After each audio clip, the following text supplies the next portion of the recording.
স্বাগতম জনাই ষ্টুডিঅ'ত মই জাহ্নৱী মুখ্যমন্ত্ৰী আত্মনিৰ্ভৰ অসম আঁচনিক লৈ ডাঙৰ ঘোষণা কৰিছে মুখ্যমন্ত্ৰী ডক্টৰ হিমন্ত বিশ্ব শৰ্মাই মুখ্যমন্ত্ৰী আত্মনিৰ্ভৰ অসম আঁচনিৰ আবেদনৰ পৰ্টেল মুকলি কৰি দিয়া হৈছে 2 পৰা 5 লাখ টকা ৰাজ সাহায্য পাবলৈ এই পৰ্টেলত আপোনালোকে কৰিব পাৰিব আবেদন সমান্তৰালকৈ যিসকলে ইতিমধ্যে আবেদন কৰিছিল ছেপ্টেম্বৰ অক্টোবৰ মাহত তেওঁলোকে 1 লাখ টকা পৰ্যন্ত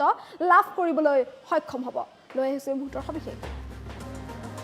মুখ্যমন্ত্ৰী আত্মনিৰ্ভৰ আঁচনিক লৈ বিশেষ ঘোষণা মুখ্যমন্ত্ৰী ডক্টৰ হিমন্ত বিশ্ব শৰ্মাই এই সন্দৰ্ভত বিশেষ ঘোষণা কৰিছে ছেপ্টেম্বৰ অক্টোবৰত প্ৰদান কৰা হ'ব 1 লাখ টকা 1 লাখ টকা লাভ কৰিব ছেপ্টেম্বৰ অক্টোবৰত যিসকলে আবেদন কৰিছিল তেওঁলোকে 1 লাখ টকা লাভ কৰিব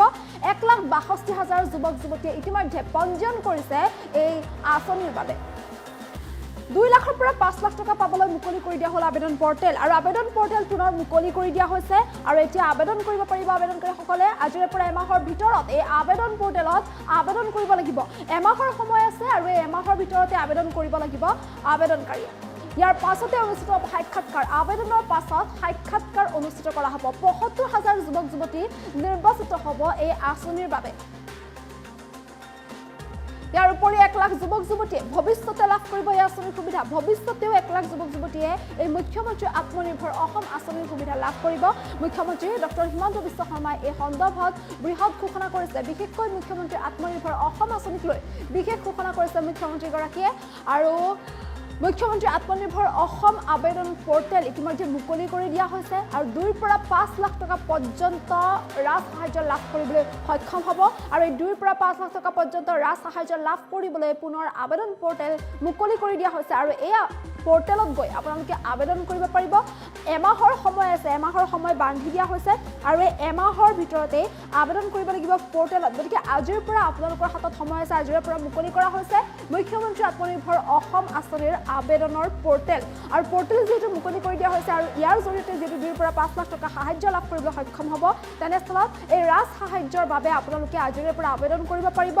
এমাহলৈ সময় আছে এমাহৰ ভিতৰত কৰিব লাগিব আবেদন আৰু যিসকলে ইতিমধ্যে পঞ্জীয়ন কৰিছিল বা আবেদন কৰিছিল আবেদন কৰা সকলে ছেপ্টেম্বৰ অক্টোবৰত লাভ কৰিব 1 লাখ টকা 1,62,000 যুৱক যুৱতী ইতিমধ্যে এই আঁচনিৰ বাবে পঞ্জীয়ন কৰিছে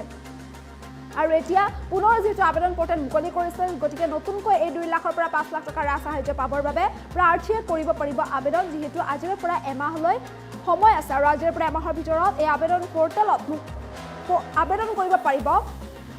যোগ্য প্ৰাৰ্থী আৰু ইয়াৰ পাছতে অনুষ্ঠিত হ'ব সাক্ষাৎকাৰ যেতিয়া আবেদন প্ৰক্ৰিয়া শেষ হ'ব আবেদন প্ৰক্ৰিয়া শেষ হোৱাৰ পাছতে সাক্ষাৎকাৰ অনুষ্ঠিত কৰা হ'ব আৰু এই সাক্ষাৎকাৰৰ পাছতে ৭৫,০০০ যুৱক যুৱতীক যোগ্য হিচাপে নিৰ্বাচন কৰা হ'ব এই আঁচনিৰ বাবে আৰু যি ৭৫,০০০ যুৱক যুৱতীক যোগ্য হিচাপে নিৰ্বাচন কৰা হ'ব তেওঁলোকে এই ৰাজ সাহায্য লাভ কৰিবলৈ সক্ষম হ'ব ইয়াৰ উপৰি ভৱিষ্যতেও 1 লাখ যুৱক যুৱতীয়ে এই আঁচনিৰ সুবিধা লাভ কৰিবলৈ সক্ষম হ'ব এই সন্দৰ্ভত এইদৰে মুখ্যমন্ত্ৰীগৰাকীয়ে বৃহৎ ঘোষণা কৰা দেখিবলৈ পোৱা গৈছে যিটোৱে মুখ্যমন্ত্ৰী আত্মনিৰ্ভৰ অসম আঁচনিৰ জৰিয়তে নিবনুৱা যুৱক যুৱতীসকলক ঔদ্যোগিক ক্ষেত্ৰখনত যাতে তেওঁলোকক আগবঢ়াই লৈ যাব পাৰি তেওঁলোকক যাতে আত্মনিৰ্ভৰশীল হিচাপে গঢ়ি তুলিব পাৰি বা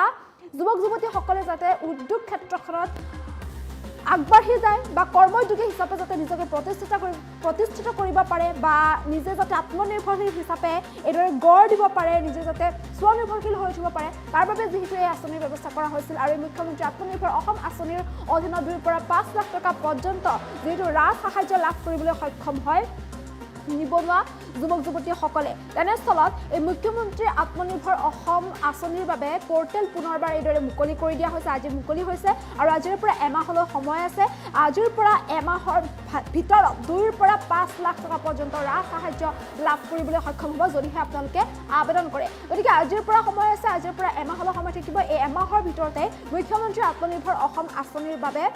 পৰ্টেলত আবেদন কৰিব পাৰিব প্ৰাৰ্থীসকলে আৰু যি যোগ্য হিচাপে বিবেচিত হ'ব তেওঁলোকে এই ধন লাভ কৰিব যেহেতু আবেদন প্ৰক্ৰিয়াৰ পাছতে সাক্ষাৎকাৰ হ'ব আৰু সেই সাক্ষাৎকাৰ অনুষ্ঠিত হোৱাৰ পাছতে ৭৫,০০০ যুৱক যুৱতীক যোগ্য হিচাপে বাছনি কৰা হ'ব আৰু তেওঁলোকে এই ৰাজ সাহায্য লাভ কৰিবলৈ সক্ষম হ'ব যাৰ জৰিয়তে তেওঁলোকে নিজকে কৰ্মোদ্যমী হিচাপে গঢ়ি তুলিব পাৰিব বা যাৰ জৰিয়তে নিজকে তেওঁলোকে উদ্যোগ ক্ষেত্ৰখনত নিজকে তেওঁলোকে আগবঢ়াই লৈ যাবলৈ সক্ষম হ'ব সমান্তৰালকৈ যিসকলে মুখ্যমন্ত্ৰী আত্মনিৰ্ভৰ আঁচনিত আবেদন কৰিছিল মুখ্যমন্ত্ৰী আত্মনিৰ্ভৰ আঁচনিত আবেদন কৰা সকলে ইতিমধ্যে ছেপ্টেম্বৰ অক্টোবৰত লাভ কৰিব 1 লাখ টকা প্ৰদান কৰা হ'ব ছেপ্টেম্বৰ অক্টোবৰ মাহত গতিকে ছেপ্টেম্বৰ অক্টোবৰ মাহত তেওঁলোকে 1 লাখ টকা লাভ কৰিব প্ৰায় 1,62,000 যুৱক যুৱতীয়ে ইতিমধ্যে এই আঁচনিৰ বাবে পঞ্জীয়ন কৰিছে আৰু যিসকলে পূৰ্বে আবেদন কৰিছিল তেওঁলোকে ছেপ্টেম্বৰ অক্টোবৰ মাহতে 1 লাখ টকা লাভ কৰিবলৈ সক্ষম হ'ব আৰু আজিৰ পৰা নতুনকৈ পুনৰবাৰ মুকলি কৰি দিয়া হৈছে এই আঁচনিৰ বাবে আবেদন পৰ্টেল মুখ্যমন্ত্ৰী আত্মনিৰ্ভৰ অসম আঁচনি পৰ্টেল আজিৰ পৰা পুনৰবাৰ মুকলি কৰি দিয়া হৈছে তেনেস্থলত যিসকলে আবেদন কৰিব বিচাৰে তেওঁলোকৰ হাতত এমাহলৈ সময় আছে এমাহৰ ভিতৰত তেওঁলোকে আবেদন কৰিব পাৰিব এই পৰ্টেলৰ বাবে আৰু 5 লাখ টকা পৰ্যন্ত আপোনালোকে ৰাজ সাহায্য লাভ কৰিবলৈ সক্ষম হ'ব 2 পৰা 5 লাখ টকা পৰ্যন্ত ৰাজ সাহায্য লাভ কৰিবলৈ সক্ষম হ'ব আবেদনকাৰীসকলে আৰু যেহেতু এতিয়া পুনৰবাৰ এইদৰে পৰ্টেল মুকলি কৰি দিয়া হৈছে তেনেস্থলত যিসকলে আবেদন কৰিব বিচাৰে যুৱক যুৱতী তেওঁলোকে আবেদন কৰিব পাৰিব গতিকে এমাহলৈ সময় আছে আজিৰ পৰা এমাহৰ ভিতৰত নিবনুৱা যুৱক যুৱতীসকলে আবেদন কৰিব পাৰিব যিহেতু এই আঁচনিৰ জৰিয়তে যুৱক যুৱতীসকলক কৰ্মজীৱী হিচাপে গঢ়ি তুলিবলৈ ঔদ্যোগিক ক্ষেত্ৰখনত তেওঁলোকক আগবঢ়াই নিবলৈ বা স্বনিৰ্ভৰশীল হৈ তেওঁলোকে থিয় দিব পাৰে তাৰ বাবে যিটো আঁচনি ব্যৱস্থা কৰি দিয়া হৈছে আৰু এই আঁচনিৰ অধীনত যিহেতু যুৱক যুৱতী সকলো লাভান্বিত হৈছে বা হ'ব তেনেস্থলত আপুনিও কৰিব পাৰিব ইয়াৰ বাবে আবেদন গতিকে 2 পৰা 5 লাখ টকা পৰ্যন্ত ৰাজ সাহায্য লাভ কৰিবলৈ সক্ষম হ'ব এই আঁচনিৰ অধীনত আৰু সময় আছে এমাহলৈ গতিকে এমাহৰ ভিতৰত আবেদন কৰিব লাগিব আবেদনকাৰীসকলে আৰু এই আবেদন কৰাৰ পাছতে সাক্ষাৎকাৰ অনুষ্ঠিত হ'ব আৰু সাক্ষাৎকাৰ অনুষ্ঠিত হোৱাৰ পাছত ৭৫,০০০ যুৱক যুৱতীক যোগ্য হিচাপে নিৰ্বাচিত কৰা হ'ব এই আঁচনিৰ বাবে আৰু ইয়াৰ পাছতেই ভৱিষ্যতেও 1 লাখ যুৱক যুৱতীয়ে এই আঁচনিৰ সুবিধা লাভ কৰিবলৈ সক্ষম হ'ব আৰু যিসকলে পূৰ্বে আবেদন কৰিছিল তেওঁলোকক ছেপ্টেম্বৰ অক্টোবৰ মাহত 1 লাখ টকা প্ৰদান কৰা হ'ব এই আঁচনিৰ অধীনত 1,62,000 যুৱক যুৱতীয়ে ইতিমধ্যে এই আঁচনিৰ বাবে পঞ্জীয়ন কৰিছে গতিকে পুনৰবাৰ আবেদন মুকলি কৰি দিয়া হৈছে 2 লাখৰ পৰা 5 লাখ টকা পাবলৈ আপোনালোকে এই পৰ্টেলত কৰিব লাগিব আবেদন মুখ্যমন্ত্ৰী আত্মনিৰ্ভৰ অসম আঁচনিক লৈ এইদৰে ডাঙৰ ঘোষণা কৰিছে মুখ্যমন্ত্ৰীগৰাকীয়ে গতিকে যিসকলে আবেদন কৰিব বিচাৰে তেওঁলোকৰ হাতত সময় আছে গতিকে এমাহলৈ সময় আছে এই এমাহৰ ভিতৰত আবেদন কৰিব পাৰিব যুৱক যুৱতীসকলে যিসকল ইচ্ছাকৃত যুৱক যুৱতী আছে তেওঁলোকে 2 লাখৰ পৰা 5 লাখ টকা পৰ্যন্ত এই ৰাজ সাহায্য লাভ কৰিবলৈ সক্ষম হ'ব গতিকে এই মুখ্যমন্ত্ৰী আত্মনিৰ্ভৰ অসম আঁচনিৰ জৰিয়তে যুৱক যুৱতীসকলে কৰিব পাৰিব আবেদন যিহেতু ইয়াকে লৈ মুখ্যমন্ত্ৰীগৰাকীয়ে এইদৰে বৃহৎ ঘোষণা কৰিছে এই সন্দৰ্ভত মুখ্যমন্ত্ৰীগৰাকীৰ মন্তব্য আছে সেয়া শুনাবলৈ চেষ্টা কৰিছোঁ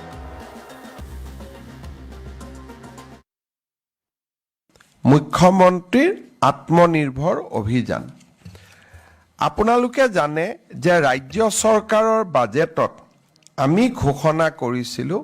যে 2 লাখ যুৱকক আমি আত্মসংস্থাপনৰ বাবে 2 লাখ টকাৰ আমি সহায় বা সাহায্য আমি দিম আৰু তাৰ মূল ধাৰণাটো হ'ব যে 1 লাখ ৰাজ সাহায্য আৰু 1 লাখ টকাৰ ঋণ কিন্তু ঋণো খুব 5 বছৰত সৰু সৰু ইনষ্টলমেণ্টত উইদাউট ইণ্টাৰেষ্ট আমাক উভতাই দিব তাৰমানে এটা মাহত খুব বেছি ক'ব গ'লে 4,000 টকা ইনষ্টলমেণ্ট হ'ব আৰু তাত কোনো সুদ নাথাকিব 2 লাখ টকালৈকে যোৱাৰ 2 লাখ যুৱকলৈকে যোৱাৰ আগতে আমি প্ৰাৰম্ভিকভাৱে 25,000 যুৱকক এই সাহায্য আগবঢ়াইছিলোঁ তেওঁলোকক প্ৰথমতে আমি যোৱা বছৰ 1 লাখ টকা আগবঢ়াইছিলোঁ আৰু এই বছৰ আমি তেওঁলোকক 1 লাখ টকাৰ দ্বিতীয় কিস্তি প্ৰদান কৰিম ছেপ্টেম্বৰ অক্টোবৰ মাহত কিন্তু তাৰ আগতে এই গোটেই ব্যৱস্থাটো যাতে যুৱক যুৱতীসকলে বিশেষকৈ একাংশ যুৱক যুৱতীয়ে যাতে মোবাইল আদি কিনাত খৰচ নকৰে আৰু তেওঁলোকক যাতে আমি সঁচাকৈ মেণ্টৰিং কৰিব পাৰোঁ ভাল কাম কৰাৰ কাৰণে সেইকাৰণে আমি গোটেই ৰাজ্যতে CM ফেলো আমি নিযুক্তি কৰিছিলোঁ আৰু CM ফেলোসকলে এই ৰাজ সাহায্য পোৱা বা আত্মনিৰ্ভৰ অসমত লোন আৰু ৰাজ সাহায্য পোৱা যুৱকসকলৰ লগত কথা বতৰা পাতি থাকে ফলো আপ কৰে এই ব্যৱস্থাৰ কাৰণে এইবাৰ আমি ৰাজ্যখনত বহুতো CM AAA পোৱা যুৱক যুৱতীয়ে সিৰিয়াসলি কাম কাজ কৰা দেখা পাইছোঁ ইনফেক্ট মই আজিও এখন সভাত এজন যুৱকক লগ পাই আহিছিলোঁ তেওঁ মোক কৈছিলে যে CM AAA দ্বিতীয় ইনষ্টলমেণ্টটো কেতিয়া দিব মই ক'লো বাবা তুমি তেতিয়া পাবা যেতিয়া এই 1 লাখ টকাৰ ভাল ব্যৱহাৰ হয় বোলে মোক তেওঁ ক'লে যে দাদা 1 লাখ টকা মই নিজৰ পৰা আৰু আপোনাৰ পৰা পোৱা 1 লাখ 2 লাখ টকা মই ইতিমধ্যে লগাই কাম আৰম্ভ কৰিছোঁ আৰু মোৰ ব্যৱসায় ভালো হৈছে গতিকে ই এটা খুব ভাল এখন আঁচনিত পৰিণত হৈছে আৰু এতিয়া আমি বেংকসমূহৰ লগতো কথা পাতিছোঁ যে এই 2 লাখ টকা চিট কেপিটেল পোৱা যুৱক যুৱতীসকলক আমি কেনেকৈ তেওঁলোকক আগুৱাই লৈ গৈ প্ৰধানমন্ত্ৰী মুদ্ৰা আঁচনিৰ সৈতে জড়িত কৰিব পাৰোঁ সেই প্ৰক্ৰিয়াটো চলি থাকোঁতেই আমি যিহেতু আমাৰ 2 লাখ লক্ষ্য 25,000ক আমি দিলোঁ আমি আৰু 75,000 যুৱক যুৱতীক ঋণ দিয়াৰ বাবে ৰাজ সাহায্য দিবৰ বাবে আমি নতুন পঞ্জীয়ন আমি মুকলি কৰি দিছিলোঁ ইয়াৰ নিয়মটো হ'ল যে প্ৰথমে তেওঁলোকে পঞ্জীয়ন কৰে ৰেজিষ্ট্ৰেশ্যন কৰে 75,000 ঋণৰ বা লোনৰ বা ৰাজ সাহায্যৰ বিপৰীতে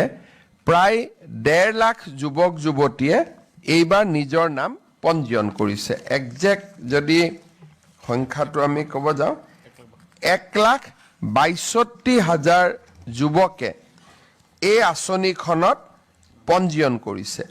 আৰু এই পঞ্জীয়ন আমি 2024 চনৰ 18 অক্টোবৰৰ পৰা 18 নৱেম্বৰলৈকে লৈছিলোঁ এতিয়া কথাটো হ'ল যে এই 1,62,000 আবেদনকাৰীয়ে প্ৰথম পঞ্জীয়ন কৰিলে পঞ্জীয়নৰ পিছত কি কাম কৰিব তেওঁলোকৰ প্ৰজেক্ট কি এই গোটেই কথা জনাই তেওঁলোকে ৰেজিষ্ট্ৰেশ্যন কৰিব লাগে আজি আমি এই ৰেজিষ্ট্ৰেশ্যন পৰ্টেলটো মুকলি কৰি দিছোঁ আৰু ই এমাহৰ বাবে খোলা থাকিব এই এমাহৰ ভিতৰত 1,62,000 যুৱক যুৱতী যোনে পঞ্জীয়ন কৰিছিল তেওঁলোকে আবেদন কৰিব লাগিব আবেদনত অলপ ডিটেইলছ লাগিব আৰু আবেদন কৰাৰ পিছতে আমি তেওঁলোকৰ ইণ্টাৰভিউ আৰম্ভ কৰিব পাৰিম 1,62,000ৰ ভিতৰত 75,000 যুৱক যুৱতীক আমি নিৰ্বাচিত কৰিম তাৰমানে 2:1 দুজনৰ বিপৰীতে এজনে ঋণ পাব আজি আমি পৰ্টেলটো মুকলি কৰি দিলোঁ সকলোৱে ইতিমধ্যে পঞ্জীয়ন কৰিছে তেওঁলোকলৈকে আজি আমাৰ ইলেক্ট্ৰনিকেলি মেছেজো আমি তেওঁলোকক পঠাই দিম গোটেই 1,62,000 জনক যে পঞ্জীয়নৰ পৰ্টেল মুকলি কৰা হ'ল পঞ্জীয়ন হ'ল এতিয়া এপ্লিকেশ্যনৰ পৰ্টেল মুকলি কৰা হ'ল তেওঁলোকে মোবাইলত মেছেজো পাব সংবাদ মাধ্যমৰ জৰিয়তেও গম পাব আৰু উদ্যোগ বিভাগে বিজ্ঞাপন আদিও দিব যাতে 1,62,000 যুৱকক আমি পঞ্জীয়নলৈকে আনিব পাৰোঁ 25,000 75,000 এই দুইটা আঁচনি যদি আমি সফল কৰিব পাৰোঁ আৰু টকা পইচাৰ যদি অপব্যয় হোৱাৰ বাতৰি নাহে তেতিয়াহ'লে ভৱিষ্যতে আৰু 1 লাখ যুৱক যুৱতীৰ কাৰণে আমি ৰাস্তা খুলি থৈছোঁ গতিকে এই আঁচনিখন সফল হোৱাটো অতিকে প্ৰয়োজনীয় মুখ্যমন্ত্ৰীৰ আত্মনিৰ্ভৰ অভিযান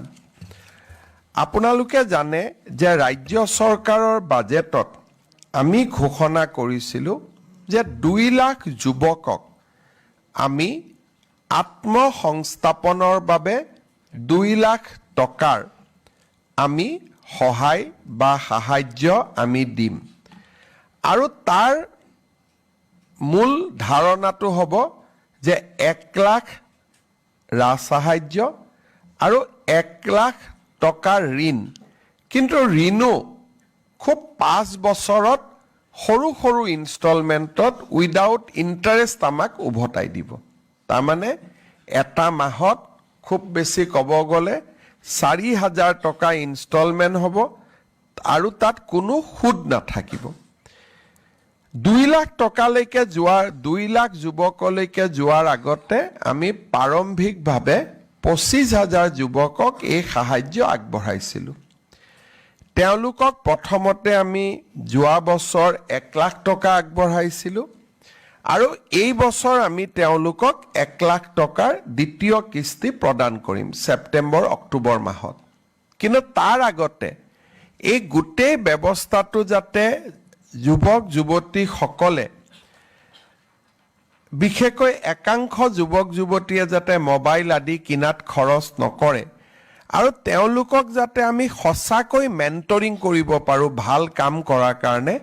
সেইকাৰণে আমি গোটেই ৰাজ্যতে CM ফেলো আমি নিযুক্তি কৰিছিলোঁ আৰু CM ফেলোসকলে এই ৰাজ সাহায্য পোৱা বা আত্মনিৰ্ভৰ অসমত লোন আৰু ৰাজ সাহায্য পোৱা যুৱকসকলৰ লগত কথা বতৰা পাতি থাকে, ফলো আপ কৰে। এই ব্যৱস্থাৰ কাৰণে এইবাৰ আমি ৰাজ্যখনত বহুতো CM AAA পোৱা যুৱক যুৱতীয়ে চিৰিয়াছলি কাম কাজ কৰা দেখা পাইছোঁ। ইনফেক্ট মই আজিও এখন সভাত এজন যুৱকক লগ পাই আহিছিলোঁ। তেওঁ মোক কৈছিলে যে CM AAAৰ দ্বিতীয় ইনষ্টলমেণ্টটো কেতিয়া দিব? মই ক'লোঁ, বাবা তুমি তেতিয়া পাবা যেতিয়া এই 1 লাখ টকাৰ ভাল ব্যৱহাৰ হয়। বোলে মোক তেওঁ ক'লে যে দাদা 1 লাখ টকা মই নিজৰ পৰা আৰু আপোনাৰ পৰা পোৱা 1 লাখ 2 লাখ টকা মই ইতিমধ্যে লগাই কাম আৰম্ভ কৰিছোঁ আৰু মোৰ ব্যৱসায় ভালো হৈছে। গতিকে ই এটা খুব ভাল এখন আঁচনিত পৰিণত হৈছে আৰু এতিয়া আমি বেংকসমূহৰ লগতো কথা পাতিছোঁ যে এই 2 লাখ টকা চিট কেপিটেল পোৱা যুৱক যুৱতীসকলক আমি কেনেকৈ তেওঁলোকক আগুৱাই লৈ গৈ প্ৰধানমন্ত্ৰী মুদ্ৰা আঁচনিৰ সৈতে জড়িত কৰিব পাৰোঁ। সেই প্ৰক্ৰিয়াটো চলি থাকোঁতেই আমি যিহেতু আমাৰ 2 লাখ লক্ষ্য 25,000ক আমি দিলোঁ, আমি আৰু 75,000 যুৱক যুৱতীক ঋণ দিয়াৰ বাবে ৰাজ সাহায্য দিবৰ বাবে আমি নতুন পঞ্জীয়ন আমি মুকলি কৰি দিছিলোঁ। ইয়াৰ নিয়মটো হ'ল যে প্ৰথমে তেওঁলোকে পঞ্জীয়ন কৰে, ৰেজিষ্ট্ৰেশ্যন কৰে। 75,000 ঋণৰ বা লোনৰ বা ৰাজ সাহায্যৰ বিপৰীতে প্ৰায় 1.5 লাখ যুৱক যুৱতীয়ে এইবাৰ নিজৰ নাম পঞ্জীয়ন কৰিছে। একজেক্ট যদি সংখ্যাটো আমি ক'ব যাওঁ, 1,62,000 যুৱকে এই আঁচনিখনত পঞ্জীয়ন কৰিছে আৰু এই পঞ্জীয়ন আমি 2024 চনৰ 18 অক্টোবৰৰ পৰা 18 নৱেম্বৰলৈকে লৈছিলোঁ। এতিয়া কথাটো হ'ল যে এই 1,62,000 আবেদনকাৰীয়ে প্ৰথম পঞ্জীয়ন কৰিলে, পঞ্জীয়নৰ পিছত কি কাম কৰিব, তেওঁলোকৰ প্ৰজেক্ট কি, এই গোটেই কথা জনাই তেওঁলোকে ৰেজিষ্ট্ৰেশ্যন কৰিব লাগে। আজি আমি এই ৰেজিষ্ট্ৰেশ্যন পৰ্টেলটো মুকলি কৰি দিছোঁ আৰু ই এমাহৰ বাবে খোলা থাকিব। এই এমাহৰ ভিতৰত 1,62,000 যুৱক যুৱতী যোনে পঞ্জীয়ন কৰিছিল তেওঁলোকে আবেদন কৰিব লাগিব। আবেদনত অলপ ডিটেইলছ লাগিব আৰু আবেদন কৰাৰ পিছতে আমি তেওঁলোকৰ ইণ্টাৰভিউ আৰম্ভ কৰিব পাৰিম। 1,62,000ৰ ভিতৰত 75,000 যুৱক যুৱতীক আমি নিৰ্বাচিত কৰিম। তাৰমানে 2:1 দুজনৰ বিপৰীতে এজনে ঋণ পাব।